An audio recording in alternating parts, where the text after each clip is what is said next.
പ്രിയപ്പെട്ട പ്രേക്ഷകരെ, സ്വർണ്ണക്കൊള്ളയിൽ മൂന്നാമത്തെ പ്രധാനപ്പെട്ട ബ്രേക്കിംഗിലേക്ക്. സ്വർണ്ണക്കൊള്ള ബ്രേക്ക് നമ്പർ 3.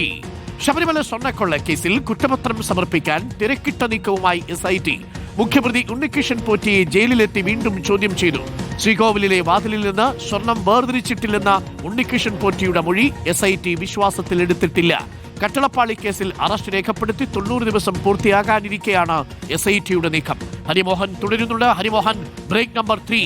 SIT ഇപ്പോൾ ഉണ്ണികൃഷ്ണൻ പോറ്റിയെ ജയിലിലെത്തി മൊഴിയെടുത്തിരിക്കുന്നു. അതിന്റെ അർത്ഥം 90 ദിവസം പൂർത്തിയാകും മുമ്പ്, അഥവാ ഉണ്ണികൃഷ്ണൻ പോറ്റി പുറത്തിറങ്ങും മുമ്പ് പൂട്ടാനാണ്, കുറ്റപത്രം സമർപ്പിക്കാനാണ്.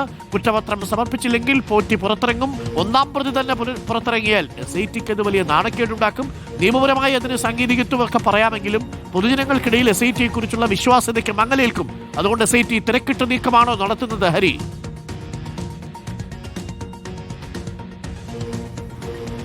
അരുൺ, ഈ കട്ടിളപ്പാളി കേസിൽ അതിലാണ് 90 ദിവസം ഇനി തികയാനുള്ളത്. ഫെബ്രുവരി 1-നാണ് 90 ദിവസം തികയുക. അന്ന് ജാമ്യാപേക്ഷ നൽകാൻ വേണ്ടിയാണ് പോറ്റിയുടെ തീരുമാനം. 2-3 ദിവസത്തിനുള്ളിൽ തന്നെ അതിൽ സ്വാഭാവിക ജാമ്യം ലഭിക്കുകയും ചെയ്യും. അങ്ങനെയുള്ളൊരു സാഹചര്യം നിലവിലിരിക്കെ കട്ടിളപ്പാളി കേസിൽ കൂടുതലായിട്ട് ചില കാര്യങ്ങൾ കണ്ടെത്താൻ വേണ്ടിയിട്ടുള്ള ശ്രമത്തിലാണ് SIT എത്തി നിൽക്കുന്നത്. അതായത് ഈ സ്വാഭാവിക ജാമ്യം ഒരുപക്ഷെ അത് സാധാരണഗതിയിൽ കോടതിയിൽ നിന്നെല്ലാം തരുന്നതാണ്. പക്ഷേ എങ്കിൽ പോലും കട്ടിളപ്പാളി കേസിൽ കൂടുതലായി ചില കാര്യങ്ങൾ കോടതിയെ അറിയിക്കാനുള്ള നീക്കത്തിന്റെ ഭാഗമായിട്ട് കൂടിയാണ് ഇപ്പോൾ ഇത്തരമൊരു ചോദ്യം ചെയ്യൽ നടന്നത് എന്നുള്ള സൂചനകളാണ് ലഭിക്കുന്നത്. അതായത് ഉണ്ണികൃഷ്ണൻ പോറ്റിയെ കോടതിയുടെ അനുമതിയോടുകൂടി ഇന്നലെ വൈകുന്നേരത്തോടെ തിരുവനന്തപുരത്തെ സ്പെഷ്യൽ സബ് ജയിലിൽ എത്തിക്കൊണ്ടാണ് SIT ഉദ്യോഗസ്ഥർ ചോദ്യം ചെയ്തത്.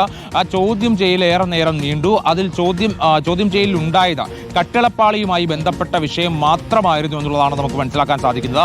അതിൽ ദ്വാരപാലക പാളിയോ അല്ലെങ്കിൽ മറ്റേതെങ്കിലും തരത്തിലുള്ള ഇടപാടുകളോ ഒന്നുമായിരുന്നില്ല. കട്ടിളപ്പാളിയുമായി ബന്ധപ്പെട്ട കാര്യങ്ങളായിരുന്നു ഏറ്റവും പ്രധാനമായിട്ട്, അല്ലെങ്കിൽ ഭൂരിഭാഗവും ചോദിച്ചത്.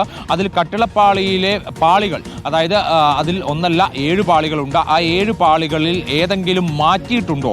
ചെന്നൈയിലേക്ക് ഇത് അറ്റകുറ്റപ്പണിക്കായി കൊണ്ടുപോയി സ്വർണം കവർന്നതിന് അപ്പുറത്തേക്ക് പാളികൾ ഒന്നടങ്കം മാറ്റാനുള്ള എന്തെങ്കിലും നീക്കം ഉണ്ണികൃഷ്ണൻ പോറ്റിയിൽ നിന്നോ അല്ലെങ്കിൽ അവിടെ വെച്ച് മറ്റെന്തെങ്കിലും നീക്കമോ അത് സംബന്ധിച്ച് നടന്നിട്ടുണ്ടോ എന്നുള്ളതായിരുന്നു SITയുടെ പ്രധാന ചോദ്യം. പക്ഷെ ഉണ്ണികൃഷ്ണൻ പോറ്റിയുടെ മറുപടി, അങ്ങനെ കട്ടിളപ്പാളിയിൽ ഒരു പാളിയും മാറ്റാനുള്ള നീക്കം തങ്ങളുടെ ഭാഗത്തുനിന്ന് ഉണ്ടായിട്ടില്ല. അതേസമയം തന്നെ വാതിലിൽ എന്തെങ്കിലും തരത്തിലുള്ള ഈ സ്വർണ്ണ കവർച്ച ഉണ്ടായിട്ടുണ്ടോ? അതായത് പഴയ വാതിൽ 98-ൽ വിജയമല്യ സ്വർണം പൊതിഞ്ഞ പഴയ വാതിലാണ്. ആ വാതിൽ നിന്ന് സ്വർണം കവർന്നിട്ടുണ്ടോ എന്നതടക്കമുള്ള ചോദ്യങ്ങൾക്ക് എല്ലാത്തിനും ഇല്ല, അല്ലെങ്കിൽ താൻ അത് ചെയ്തിട്ടില്ല എന്നുള്ള മറുപടി മാത്രമായിരുന്നു ഉണ്ണികൃഷ്ണൻ പോറ്റിയിൽ നിന്ന് ഉണ്ടായത്. മൊഴി ഒട്ടുമേ വിശ്വാസത്തിലെടുത്തിട്ടില്ല SIT എന്നുള്ളതാണ് നമുക്ക് ഉറപ്പിച്ചു പറയാൻ കഴിയുക. പക്ഷേ കട്ടിളപ്പാളി കേസിൽ എന്തോ SITയുടെ കയ്യിൽ, അതായത് ശാസ്ത്രീയ പരിശോധനാ ഫലം വന്നതിന് ശേഷം എന്തൊക്കെയോ SITയുടെ കയ്യിൽ ചില വിവരങ്ങൾ ലഭിച്ചിട്ടുണ്ട് എന്നുള്ളത് തന്നെയാണ് മനസ്സിലാക്കാൻ സാധിക്കുന്നത്. അതൊന്നല്ല 7 പാളികൾ, വ്യാളിരൂപവും ശിവരൂപവും അടങ്ങുന്ന പ്രഭാമണ്ഡല പാളി അടക്കമുള്ളവയിൽ നിന്ന് സ്വർണം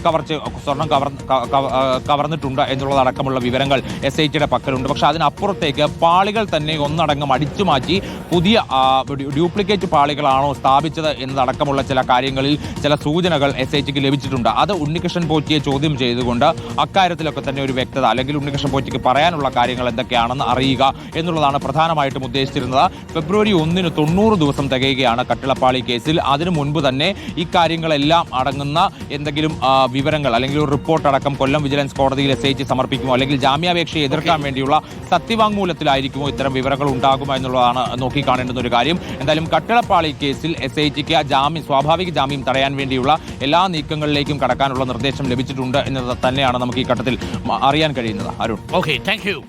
ഹരിയാണ് വിവരങ്ങൾ നൽകിയത്. അപ്പോൾ നിർണായകമായ നീക്കമാണ് SITയുടെ ഭാഗത്തു നിന്ന്. ഉണ്ണികൃഷ്ണൻ പോറ്റിയെ പോയി ചോദ്യം ചെയ്തിരിക്കുന്നു. വളരെ പെട്ടെന്ന് കുറ്റപത്രം കൊടുക്കുക, ഇല്ലെങ്കിലുണ്ടല്ലോ ജനങ്ങൾ അവിശ്വസിച്ച് തുടങ്ങുന്നത് SITക്ക് ബോധ്യമാണ്. സാങ്കേതികമായി ഈ ജാമ്യം കിട്ടുക എന്നൊക്കെ ഉള്ളത് വലിയ പ്രശ്നമുള്ള കാര്യമല്ല. കാരണം ജാമ്യം കിട്ടി പുറത്തിറങ്ങിയാൽ അന്വേഷണത്തെ അത് ബാധിക്കും എന്നൊക്കെ നമുക്ക് പറയാമെന്നതിനും അപ്പുറത്തേക്ക് അന്വേഷണത്തിന് വഴിക്ക് പോകും. ഈ ജാമ്യം കിട്ടി ഒരാളെ പിടിച്ച് അകത്തെടുത്തതല്ലല്ലോ ജാമ്യം കൊടുക്കാതെ. നമ്മളെപ്പോഴും പറയാനുണ്ട്, jail is an exception, bail is the rule എന്നാണ്. യഥാർത്ഥത്തിൽ ഏത് കുറ്റവാളിക്കും അവകാശപ്പെട്ടൊരു നിയമമാണ്. പക്ഷേ ആ കുറ്റകൃത്യത്തിന്റെ കാഠിന്യമനുസരിച്ചും ഇയാൾ പുറത്തിറങ്ങി ആ തെളിവുകൾ നശിപ്പിക്കുമോ എന്നുള്ളതിന്റെ അടിസ്ഥാനത്തിലുമാണ് അയാൾക്ക് ജാമ്യം കൊടുക്കാതിരിക്കുന്നത്. പക്ഷേ നമുക്കങ്ങനെ നീട്ടിക്കൊണ്ടുപോകാൻ പറ്റത്തില്ല. ചില കാര്യങ്ങളിൽ ഇത് സംഭവിച്ചിട്ടുണ്ട്. നമ്മുടെ വിചാരണ തടവുകാരുടെ കാര്യത്തിൽ കുറ്റപത്രം സമർപ്പിച്ച് കുറ്റപത്രത്തിന്മേലുള്ള വിചാരണയുടെ പേരിൽ വർഷങ്ങൾ കഴിയുന്ന മനുഷ്യനുണ്ട്.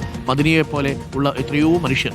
പക്ഷേ ഇവിടെ അങ്ങനെയല്ല. ഇവിടെ കുറ്റവാളി എന്ന് നമ്മുടെ പൊതുസമൂഹത്തിന് മുന്നിൽ സംശയമുള്ള, SITക്ക് സംശയമുള്ള ഉണ്ണികൃഷ്ണൻ പോറ്റി പുറത്തിറങ്ങുമ്പോൾ SITക്ക് അത് ഒരു വലിയ അവരുടെ വിശ്വാസ്യതയ്ക്ക് മങ്ങലേൽക്കും എന്നുള്ളൊരു പ്രശ്നം കൂടിയുണ്ട്. പൊതുജനങ്ങളെ ബോധ്യപ്പെടുത്തുക കൂടി വേണമല്ലോ ഒരു ഘട്ടത്തിൽ.